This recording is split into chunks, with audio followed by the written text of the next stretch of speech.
වාරිත්‍ර තුල රඳවන තරුණයාට නිකම් බුදුරැස් පෙන්නලා කොහෙට හරි ගෙනහිල්ලා මේ සම්මාදමක් කරගෙන විදේශීය කල්ගත කරලා මේ රටකට අවිලා ආපහු රටකට පනින්න නම් මේ තරුණ ප්‍රජාව විනාශ කරන්න ඉඩ දෙන්න බෑ. තමරක් අය ඉන්නවා එනම මොකක් හරි වෙළඳ ව්‍යාපාරයක් පටන් ගන්නවා. ඒක බොහොම නම්ගොත ප්‍රසිද්ධ කරනවා. අහවල එනවා කියනවා. අහවල් තැන ප්‍රසිද්ධ තැනක් කාලෙට අල්ල ගන්නවා. පිනිස ගෙන්න ගන්නවා. පොත් ටික විකුණ ගන්නවා. වෙනත් තියෙන දේවල් විකුණ ගන්නවා. හොඳ සම්මාදමක් කරගන්නවා පයින්නවා. හැබැයි තරුණ ප්‍රජාව මුලා කරනවා. ඒ අය වෙන තැන් වලට යොමු කරනවා. චාරිත්‍ර වාරිත්‍ර ඕන නැහැ කියනවා. අම්මා අප්පච්චි උනත් හතුරු නම් තමන්ට මේ මහාන වේලේ ඉන්න දෙයට හතුරු කියනවා. මේ වගේ දේවල් කරලා මේ සමාජය තුළ විනාශ කරන්නට නම් කිසිසේත්ම තරුණ ප්‍රජාවට ඉඩ දෙන්න බෑ. මේ තාරුණ්‍ය තුළින් එන බැහැමියාව අපි සැබෑ ලෙස තේරුම් අරගෙන ඔවුන් නිසි මඟට යවන්න මගේ හාමුදුරුවනේ විහාරස්ථානවල ඒ වගේම අනිකුත් පූජක උතුමනි සැබෑ කටයුතු සංවිධානය කරන්න ඔවුන්ගේ විමර්ශනයට අදාළ වන ආකාරයෙන්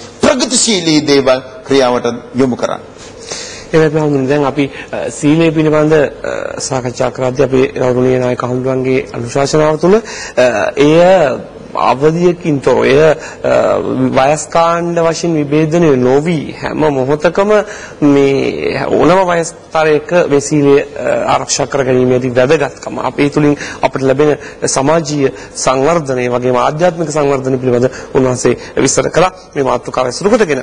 ඒ වගේම අපේ හඳුනුනේ ඒහා බැඳිව ඒත් එක්කම වට ඔබ වහන්සේගෙන් දැන කියා ගන්න අවශ්‍යයි අපිට මේ සීලය වඩා වැදගත් වෙන්නේ කුමන මොහොතකදීද විතක අප කම්පණයටපත් සිටිනවා. විතක අපිට තාම සතුටටපත් සිටිනවා. විතක අප හඬා වැටෙනවා. අපේ ජීවිතවල විවිධ එකම දවසක වුණත් විවිධ ඉරියව්වල අපේ මනස ලොකු සටනක නිරා වෙන්නට පුළුවන්. අපේ හඳුනන්නේ අප සීලේ වඩාත් පිහිටුවා ගත යුතු මොහොත මොන මොහොතද? මම හිතන්නේ සිහිබුද්ධියෙන් සිටින සෑම මොහොතකම අපේ සීලය තිබිය යුතු.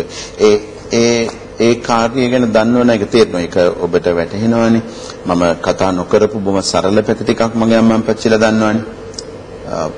අපි සාමාන්‍යයෙන් ගත්තොත් අපේ ත්‍රිවිධ පුණ්‍ය ක්‍රියා. දාන, සීල, භාවනා.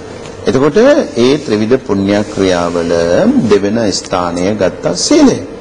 දැන් දීමේදිත් සිල්වත් වෙලා නෙදෙන්නේ. ඕක අර වචන පේලියට කිව්වට දාන සීල භාවනා කියලා. ඒක දෙකයි කියන එහෙම කතන්දරයක් නෙමෙයි. දීමට පෙර ආතුවත් අපි සිල්වත් වෙනවා. ඒක ඊටම වැදගත්. ඒතර දීමේදී සිල්වතුන් හොයනවා. ඒකත් ඊටම වැදගත්. නේ? ඒතර දෙන්නා සිල්වත් විය යුතුයි.